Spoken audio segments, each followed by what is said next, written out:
او نن سبا که موږ تاسو نظر وکړو اکثر خلک چې دي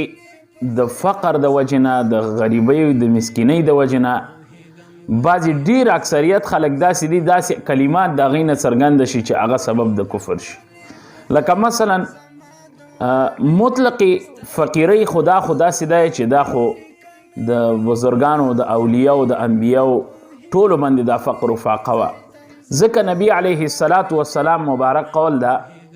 نبی علیہ السلام مبارک فرمایلی دي اللهم امتنی مسکینا واحشرنی فی زمرة المساکین یا الله ما مسکین وفات کې او د مسکینانو په ډله کې ما راپاڅئ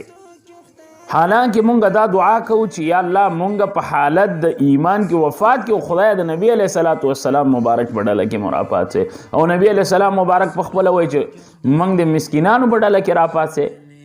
نو دین هغه د مساکینو او د فقیرانو هغه رفعت شان اوچت شان د دې نه معلومیږي او ډیر خلک تاسو وګورئ د کفارو د خاطره جاسوسان واقع کیږي د همدې وجې نه چې هغوی فقیرانی فقر دی کفر ته نږدې کی چې د فقر سره کامل او قوي ایمان نه دا فقر سړی خرابوي خو ولې په فقر کې به صبر کې صبر به په فقر کې او الله جل شانه به بیا کشادګي راولي خدا کوي تاسو چې همیشه د فقر نه تاسو غم غواړئ پناه غواړئ په الله سره اللهم انی اعوذ بک من الفقر یا الله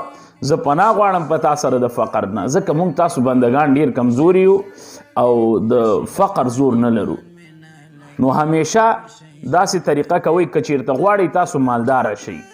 نو د مالدارتیا یو چند رازونه دي یو دا دی چې دینداری شروع کوي ترڅنګ په اوداسه باندې همیشه ګرځئ او استغفار زیات کثیر استغفار یعنی زیات استغفار کوي نو دې سره به الله پاک تاسو د نارینه اولاد مالدار به هم کړي او الله پاک به بارانونه په تاسو باندې وکړي